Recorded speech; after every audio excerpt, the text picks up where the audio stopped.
Welcome to the Language Learners Lounge podcast, where we discuss and learn more about the wonderful world of learning foreign languages. The views, opinions, and suggestions mentioned in today's episode are that of the hosts and guests and do not reflect any actual research unless otherwise mentioned or cited. Thank you for listening and enjoy this week's discussion. And welcome back to another episode of Language Learners Lounge. We're happy you guys could tune in again. I know I keep saying this about all the other episodes, but this one, I mean this. This is going to be a fun discussion for us. We're pretty ecstatic about this one. It kind of takes us back to the old times when we were missionaries. I'm your host, Kyler Lopez. And I'm your co-host, Joshua Flood. Again with a co-host, man. Again with a co-host. Yeah. We do this together all the time. Yeah. I mean, co-host means that we do it together. That's what co means. All right, I can't fight you on that one. And today, we've done a few episodes already about foreign languages, and that includes our very first pilot episode, because we did take time to talk about it and ramble about some of the other languages in the world. This time, we are taking it back to some of the old days of the mission, and we're talking about English today, which is probably going to lead to some very interesting discussions and dynamics, considering, of course, Josh and I speak it natively, but we also spend a lot of time teaching English to Haitians and Latinos in our area of Indianapolis. Yeah. And when we're not working with a particular curriculum and kind of just creating our own, you have to imagine the kind of stuff that's going through our heads that are like, we don't really think about this when we speak English. Yeah, and here we are teaching it. Yeah, normally we just do. But when you actually have to teach it, you have to start thinking about it. And it's like, yeah, I get why this is difficult for others. Yeah, easily. Like, easily. And that comes the same. We talked about it a little bit, a couple episodes, I believe, when we were talking about, like, masculine or feminine, is, you know, the more you speak a language, the more you don't have to think about it. It just comes off naturally. It's the same with a native language. Like, like for us Americans, we've spoken English all our lives, that anything related to English, we don't even think about. We just speak it. Yeah. And so... And to say, that doesn't mean that English has, like, all of these super difficult rules. I mean, it does have difficult rules, but I think the thing that to keep in mind is just, while we are probably going to discuss probably one of the hardest things today, there are good things about English too. Like, Oh, it 100%. kind of like how last time we talked about gendering our now our gendering nouns, like how that affects the article and the adjective. Of In English, we don't really have that as much. Yeah, Much. not quite. So yeah, that's definitely something that's a bit easier to swallow than I think the other system. Oh, for But sure. Yeah, so easily, 100%. So yeah. much easier. Mm-hmm. And before we really dive deep into this podcast, we had yet another surprise that I had discovered literally yesterday. So the day before we started recording this, I found this out. Our podcast is already reaching a global audience here. So, like, for the longest time, for the past few episodes, we always thought that our only listeners were people here in the U.S. We've branched beyond the U.S. here. Now, I don't know which regions it is that we have reached. I just know that we have reached a global scale already, and that is very, very mind-blowing to me, that it has already gotten up here so fast, and it's Yeah. not even like 5 episodes in. Yeah. And we definitely appreciate all the support, whether you're from the U.S. or some other region, whether even if that region is Canada or something, but we still appreciate all the support we get. Oh, 100%. And I'll be honest, like, when Josh and I first discussed this podcast, I knew it was going to be a thing. I didn't think it would get this level of attention this fast. So this is exceeding what I thought was going to happen with this podcast. Yeah. And we're still doing like our normal life things. Like we're still working our jobs, going to school, things like that. We're still doing our own learning of foreign languages. But at the same time, it's already got this much attention. That's like, Yeah. here's just a couple of self-taught linguists just talking about languages, talking about English, talking about Spanish, whatever the case we may be talking about in an episode. And here's a global scale of it. All these different people just jumping in, being like, I like these guys. Yeah. Yeah. So, super big shout out to now all of our listeners all over the globe. Like, holy cow. That just, in a very archaic sense of speaking like this, it means the world to us that we are getting this kind of support from you guys. And Yeah. keep it coming. Like, you don't have to give us conversation topics. You can do just as much as listening to the podcast. That is support enough for us, if that's like the minimum that you're able to do.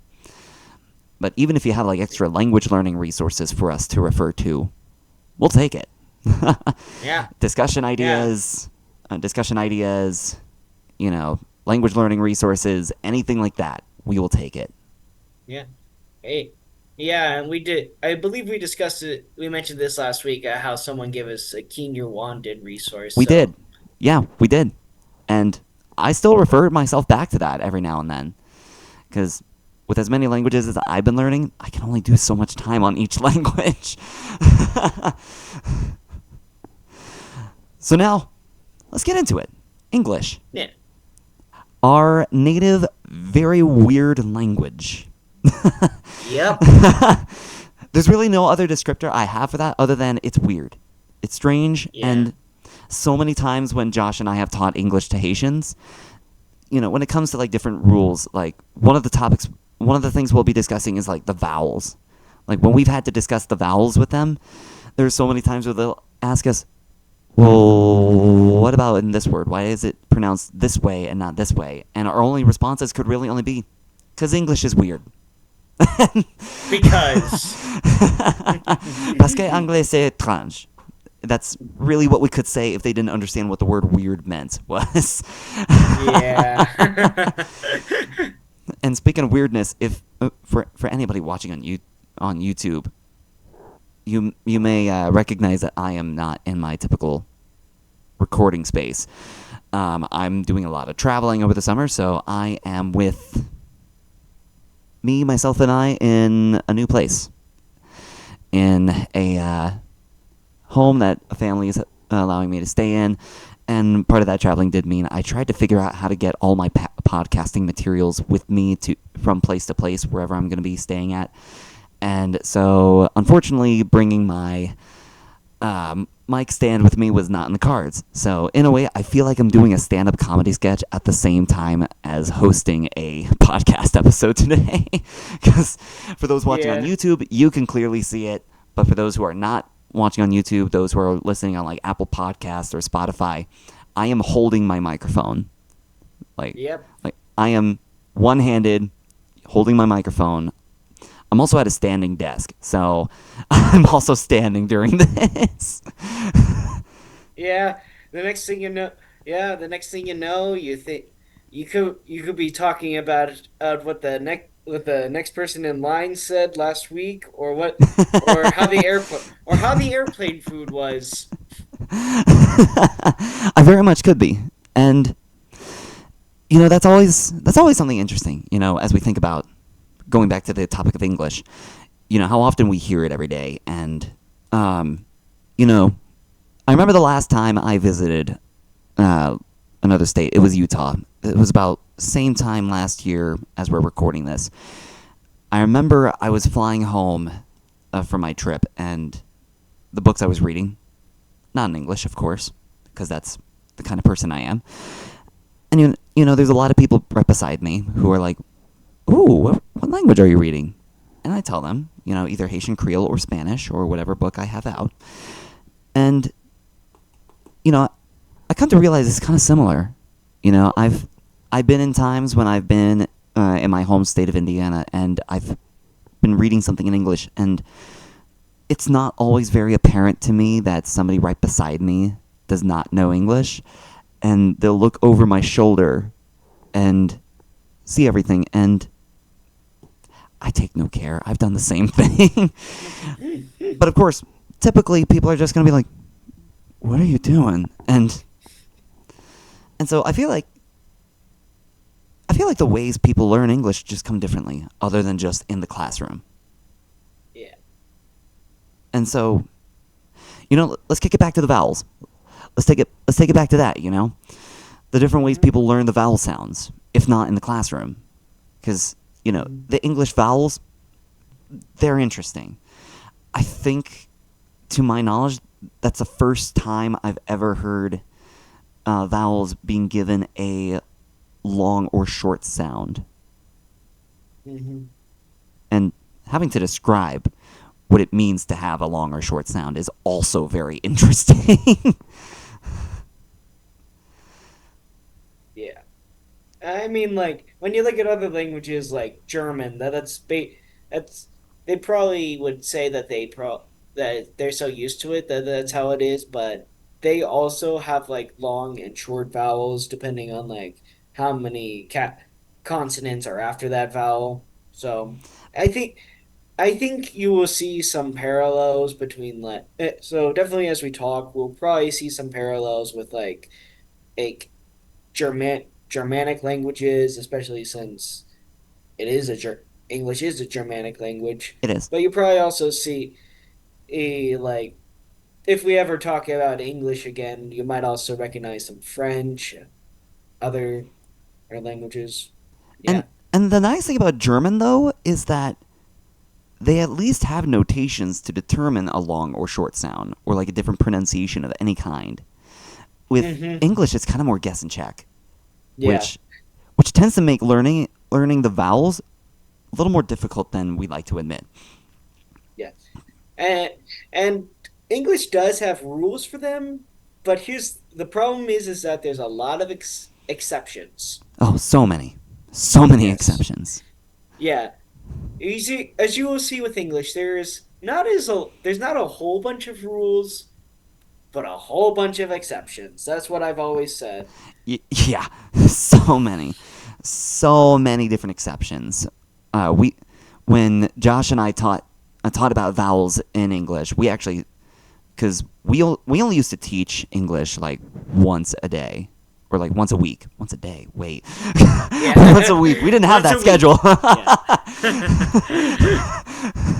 We didn't have that kind of schedule. Yeah. We taught once a week, and funny enough, fun fact about the podcast before I continue with the story. The day that our episodes get released is actually kind of an homage to when we would teach our English classes on Thursdays as missionaries. And so we would go in once every Thursday evening, and that was our time for English class, when we discussed that we would be teaching vowel sounds. That usually took about 2 weeks to teach, because we weren't just teaching them the long and short sounds, we were also teaching them the exceptions behind it. And gosh, every time I think about it, I'm like, those are some of the most exhausting 2 weeks I've ever had teaching English. Yeah. They can be very yeah, vowel sounds especially. Yeah, they're very, very rough. I even looked up here. English has five written vowels, but roughly 15 to 20 distinct vowel sounds. So yeah, with only depending on and that's of course depending on the dialect. But Yeah, still, yeah. that is a lot. Almost forgot about the fact that dialect it does exist. Yeah, yeah. You wanna, you wanna do, yeah. You wanna make this even more complicated? We talk about British English as well as American. Mm-hmm. That we do. That we do, and man, you, it's one of those when you start learning English, or at least for us Americans, when you start teaching English to non-English speakers, there's so much that you don't think about with it, and the vowel Mm-hmm. sounds are one of them. I mean, Josh just mentioned after looking it up, 15 to what 25 different sounds, Yeah, 15 to 20 distinct vowel sounds. and what was the source for that? That I just kind of looked up on the AO review, but I'm pretty sure I can like look at like an English like a there's like an English radar that says like learn the British English vowels. This covers 20 vowel sounds and includes videos with pronunciation sounds. We have pronunciation, and they say is the letter is that like along with English has 15 vowel sounds represented by the letters A, E, I, O, and U. The letters Y, W, and GH are also commonly used in vowel sound spellings. And yeah, Okay, then. So definitely many sources that have their own handful of learning vowels. Goodness gracious. yep, And here you and I were just flying off of our own curriculum, our own memory of what we knew. And then yeah, here are actual qualified individuals who have content of their own that are like, here's how you pronounce this, here's how you pronounce this. Anything yeah. like that. Yeah. And I will say, yeah, I do have a little bit of experience like going into the sounds, like even before my mission, because in one of my college and university, I had this voice diction class and we would go over or the different sounds of a lot of like the consonants and the vowels, and then like when we get to the vowels, there was like a whole this whole like little chart depending on like where it was, whether it was more glottal or pa- palatal. I can't remember like the is official terms Yeah, but I with get them where you're at the getting at. moment, but yeah. I get where you're coming from. Yeah. The only like voice diction type class that I had that you can count it if you want, but it was theater. And Yeah. it was mostly through like utilizing tongue twisters to try and get like phonics down at a rapid pace and everything like that. And just recently I was actually spending time with some of my technical cousins. I'm staying with a family that I've known since I've grown up. Hmm. So to me, their parents are aunt and uncle, and then their kids are like my cousins. So technically cousins, family from outside of blood. So Yeah. um, and so I was just spending time with them, and after watching an A of V episode, we were caught on the idea of tongue twisters, and so I Hmm. was looking up some for us to kind of like try out, go through, and coming from a theatrical background, I can like read it once silently and then do it again almost effortlessly Yeah. out loud. Hmm. But the thing that got me the most about it is every site that I looked on for tongue twisters, they all said, "How does this help learn English?" Like they're all they're all English learning websites with tongue twisters on them. And back in my mind, as someone who comes from a theatrical background, I'm like, I feel like tongue twisters are some of the last things you want to use to help learn English. Because for one, you're trying to belt out these phonics as fast as you can in order to get it down. Hmm. So you're still having to learn all these phonics first. And, typical coaching is you take things slow. You learn each word slowly before you try and belt it out. Yeah. But I feel like if you're going to do something like that, try not to do a tongue twister. Yeah. Because most people that I've met who come across tongue twisters, they are going to try and do it very fast on their first try. Hmm. And most non-English speakers, at least that I've met, don't know what an English tongue twister is supposed to look like or sound like. Yeah. Give if you give me one sec, I'm a, a little bit off the topic of English, but I do want to say like whenever we'd have my Chinese class, as we would sometimes go over some tongue twisters. One thing that has definitely helped me like understand them, mainly to get the tones down. Mm, yeah. Sometimes I would try to speak it slowly, like Chuan Jian Ming, Chuan Jian Ming, wait, 也，光一时的上，双举一头光明月，地多是故想想，yeah, that that's basic. So yeah, as you can see, I tried to say it more slowly Yeah. to get to get to make it more sense so I can get the how they pronounce down Yeah. better. And I probably pronounced some things wrong there, but Nah. You're still diving into it, so I don't. I'm not very picky about how perfect your Chinese has to be right now. yeah, Now, down the road, someone may be. And maybe someone right now who's listening to yeah, this is probably picky about it, and they may say something. yeah. But They may say, bad Josh, what an idiot. He pronounced the A wrong. He pronounced the A wrong in this word. That's not how the pinyin works. maybe.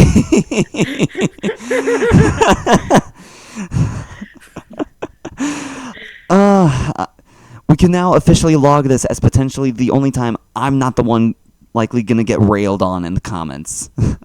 Yeah, It took 3 episodes, yep. and here we are. Here we are. Oh, that's amazing. But Yep. yeah, like tongue twisters, I can see their usefulness. Like Mhm. I haven't met anybody personally who has said that using tongue twisters has worked for them in learning English. Because of course, most times immersion is what's going to help you most with learning a language and being able to speak it. The same thing is true with Yep. English. Because I was absolutely blown away by one of my friends. He's Haitian, and first time I met him, he was trying to learn English, and I was trying to learn Haitian Creole. And so, at one point, we made an agreement. All right, here's how we can help each other learn. You try and say something to me in English, and then I will correct you as needed. And then and then in response to that, I will try and say something to you in Haitian Creole, and you do the same. And it worked for a good learning dynamic. Funny enough, I feel like that's actually how we became closer friends. and so we just ended up doing that, and then for a long time, we hadn't really spoken much English to each other. It was just mainly Haitian Creole that we ended up speaking. And so the last time I came out to Utah last year, I got to reunite with him for a whole weekend. He took me to a Haitian restaurant out in the Provo area, and then he took me to a Sunday meeting with a Haitian branch, and then there were so many times when he would speak English, and it was almost fluent English that he would be speaking, and it just blew my mind away. And I'm like, dude, your English is so good now. And he's like, it's all because of where I work. And so Yeah. he had that immersion. He had that right there that helped him to better his English. And so I feel Yeah. like it works just the same. Yeah. And yeah, I think that's a good testament of how that's a very good testament to immersion, because that, in my opinion, is still the best way to know a language. Oh, easily. Like, it's one thing to try and practice it with yourself and, try and speak to yourself. But when you can find somebody to speak back and forth with, even if they're not a native speaker of that language, it still helps. It still helps. Even if the two of you are on the same comprehensive level, where you both are just starting, working together in that, trying to immerse yourself into just speaking it, it helps so Hmm. much. Yeah. Like, I'm pretty sure you, Josh, have felt that with the Chinese. Like, Yeah. Yeah. Yeah, I'd say definitely the thing whenever I immerse and practice it, it feels a lot more comfortable when I can do it more often. Like, and I think that's definitely one of the best parts about when I was learning Spanish. It was like really nice that I had some coworkers that also spoke Spanish and their primary language was Spanish at one point. So it was like sometimes I could communicate with them um in Spanish basically. So it was really nice. yeah. If only I had that kind of immersion when I had when I was starting to learn Spanish. I mean, I've got family members who are trying to learn Spanish as well or have a good understanding of Spanish, but they don't speak it. Yeah. My dad is kind of the fake Spanish. He Yeah. knows more Portuguese, and so often Yeah. oftentimes he'll speak Spanish with a Portuguese accent, and I'm like, what? He actually attempted to do that Yeah. with me at one point. He actually attempted to, and it threw me off completely. I was Yeah. I was supposed to be an extra adult member for a youth activity meeting going on at a high school career center, and I'm waiting inside, and Hmm. yeah, I'm waiting inside the building, and I get a call from my dad, and I answer, and he tells me, open the door, please," in Spanish, which threw me off because I knew him speaking Portuguese, but I also heard more of a Portuguese accent in there. So, for me, hearing that, I'm like, "¿Qué?" And then he says it slowly, and I'm able to catch it more. And this time, I start to catch more of that Spanish accent, and I'm like, "Okay, I'm Yeah. coming." And then that's when I get the door. Abre la puerta. Yeah. And Yeah. so, you know, it works just the same with English. I mean, where was my Yeah. brain going? Yeah. My brain had a thought, but the thought I thought is Yeah. not the thought I thought. Yeah. I I will say especially I don't know where our regional people are, the people in our other regions, and but I definitely know like I know some friends that are from Ghana and that one of their primary languages is English. However, they were taught a bit of a different English than the ones that we speak Mm-hmm. because like if you know the history of Ghana, they were a British they were a British colony and so basically whenever they would learn English in school, they would be a bit closer to the British English than it would be to our American English. Oh, yeah, So easily. Easily. yeah, that yeah, so definitely if you hear some when you learn a language from a certain perspective, you'll certainly get a lot of accents and dialects out of that. And granted that I am talking about like an English people trying to learn English, so Yeah. it's more closer to that of a learning a dialect, whereas your dad's situation seems more to be learning from one language to another language, so it's more of an accent. Yeah. Yeah, easily. And I mean, learning English is just like learning any other language when it comes to the accent. I've always coached people that learn the words, at least some of the words first, before you dive into the accent. And a Yeah, majority of learning the accent just comes from listening to people speak.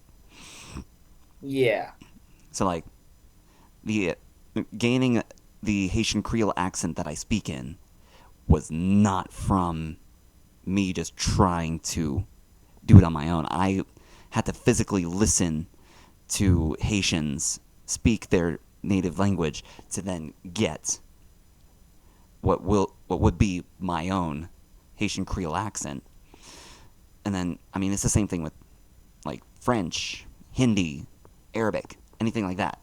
You know, you just got to spend time listening to the people to get that accent. And it's the same thing with English. Like I've met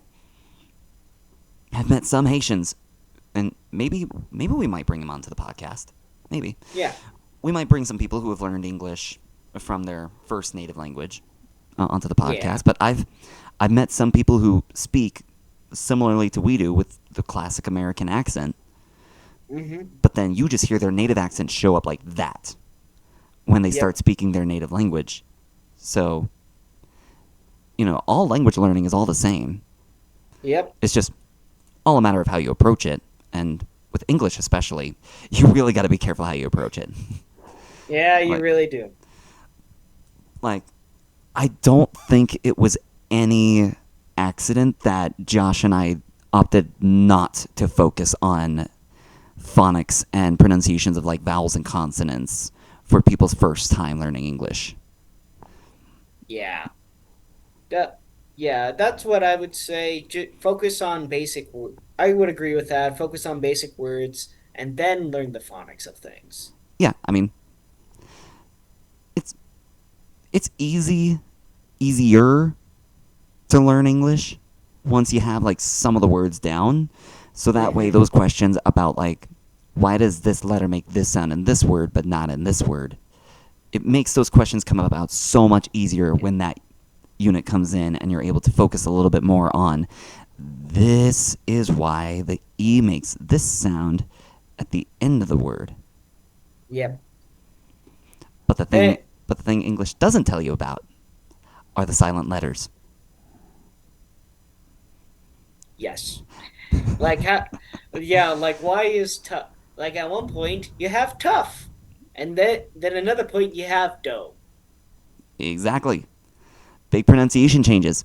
Or even back to the silent letter cases, Hour. As in I'll see you in an hour. Yeah. HOUR. Mm-hmm. Hour. Yeah, and then you also verse that with "This is our house" or something, Exactly. and that is not HOUR. That is OUR.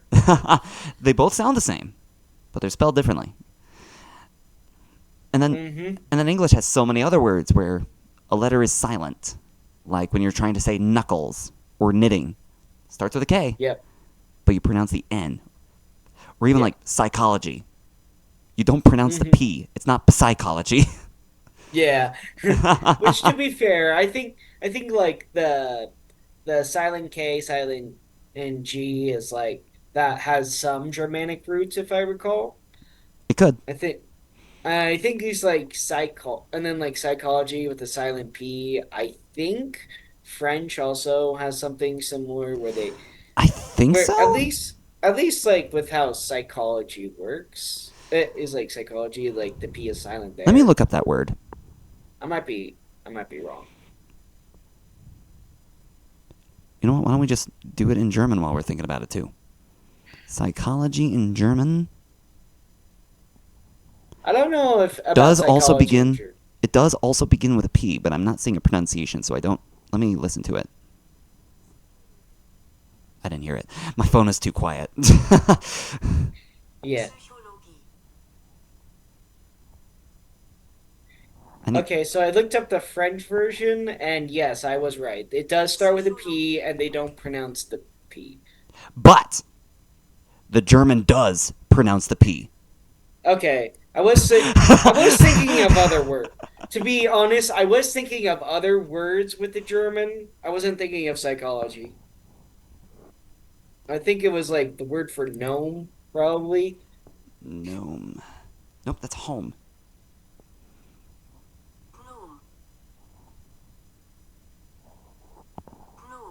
I heard a G. So It's just it's just very. It it's just very sounds like very it's a very subtle sound, but I hear the G very in there. subtle. Okay, give me one sec. German words. Let's see. Now I gotta hear French. Ah. So yeah, no, I was wrong about the German thing. But I was right about We are the only ones who pronounce the P silently with psychology. Hey, are you sure? Like even with French? Even with French, I just played it.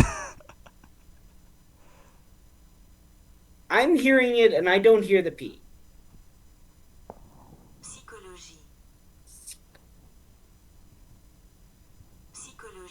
No, I very clearly hear the P. I don't. Then we'll leave this as a neutral subject here. Hold on. Something tells me this is about to start a new big thing in the comments now. Mm, Is in other languages, do you pronounce the P in psychology? In English, we don't pronounce the P, but in your native language, do you pronounce the P? Okay, so it says here that you are kind of right, but that it does. It's just it's so floaty that it almost does not sound it. Yeah, and it's kind of the same with what I heard for gnome in German. Like, I hear it, but it's just so subtle. It floats far too well that it's almost barely noticeable. Yeah. It's like one of those. I had to play it over and over again just so I could hear it. Mm-hmm. All right, I'm on this train right now.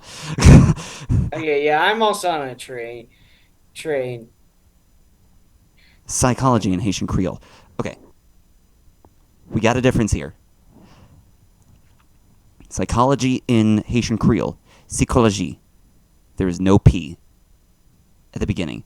It is spelled Sikololoji. Mm-hmm.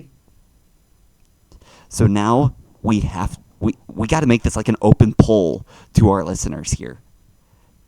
Yeah. Like, we'll use psychology, that word, as the main basis, but it's like the But main there's open also poll we're leaving open to everybody is, do you pronounce the P in psychology in your language? yeah. Or even if you know a second language and your native is English, if you know that second language, do you pronounce the P in psychology in that language? Like, I feel like that's gonna create a good conversation for many people.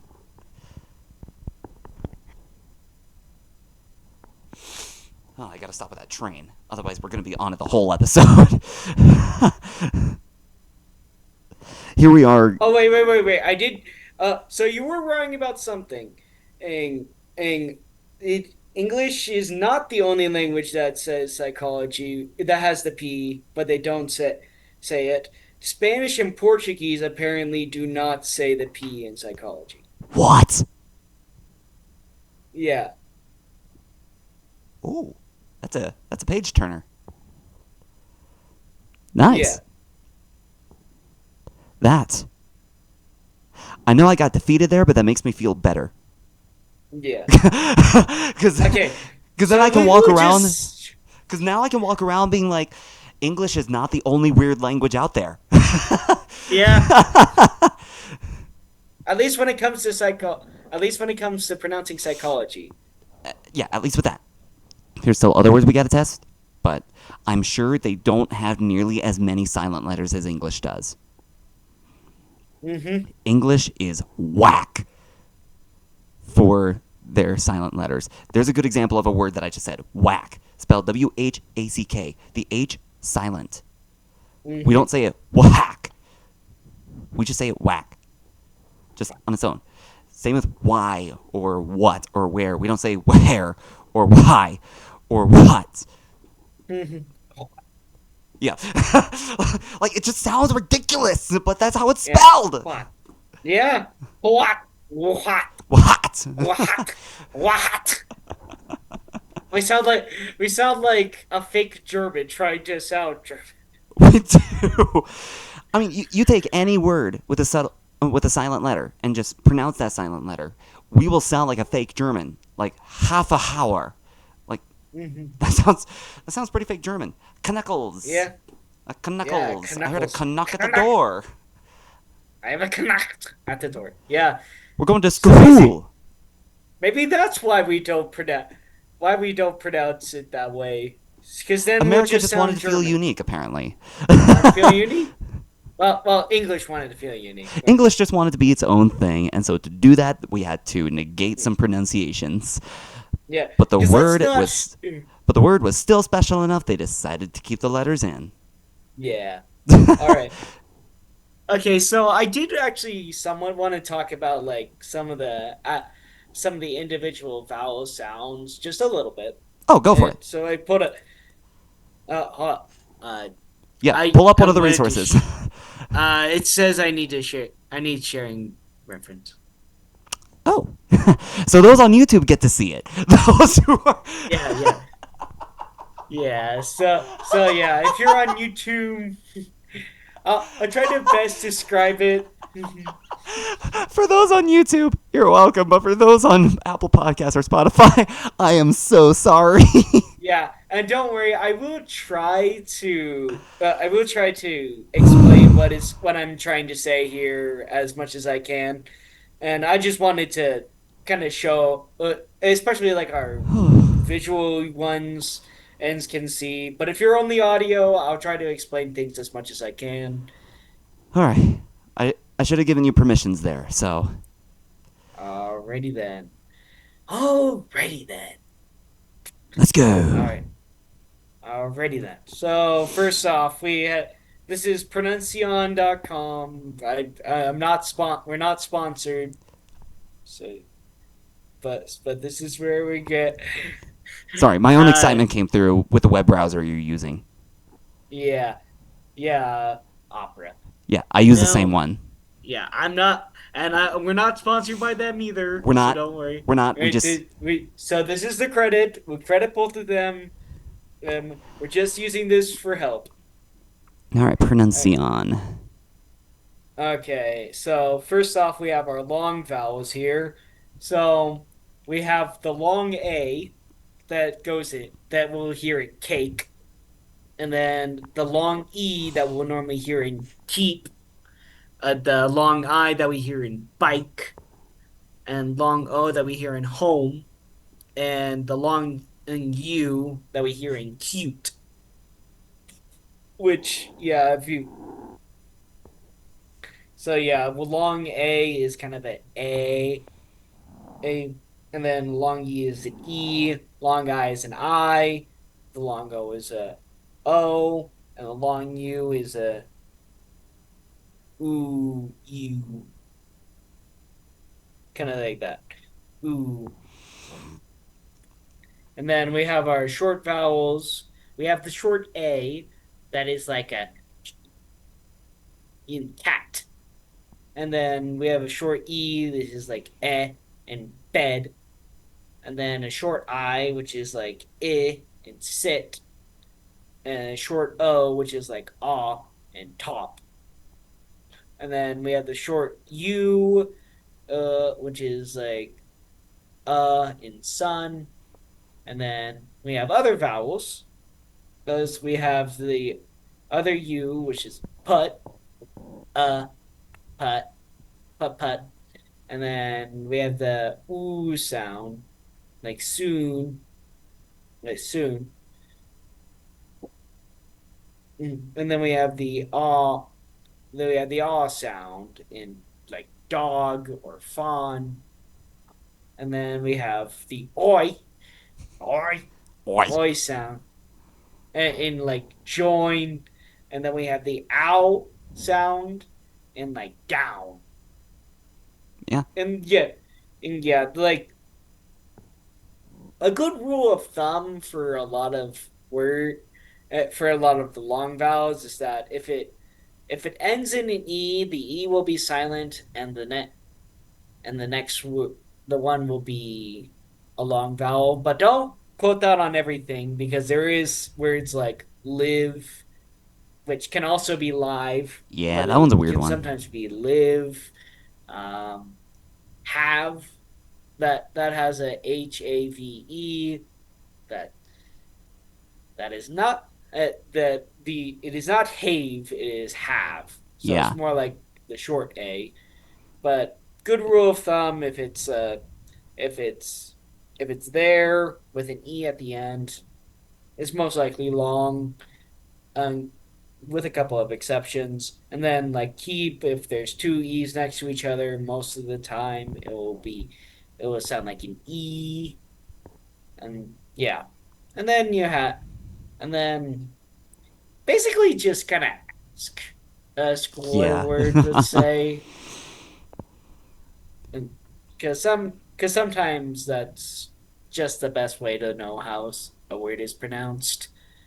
And And then, I'm also noticing something on the page that is something that I feel like should be shared in relation to like long and short vowels. I can actually read it off the paragraph here, where it mentions that it's important for students to realize that the terms long and short are not describing the length of time a vowel sound is said. They themselves call them archaic terms.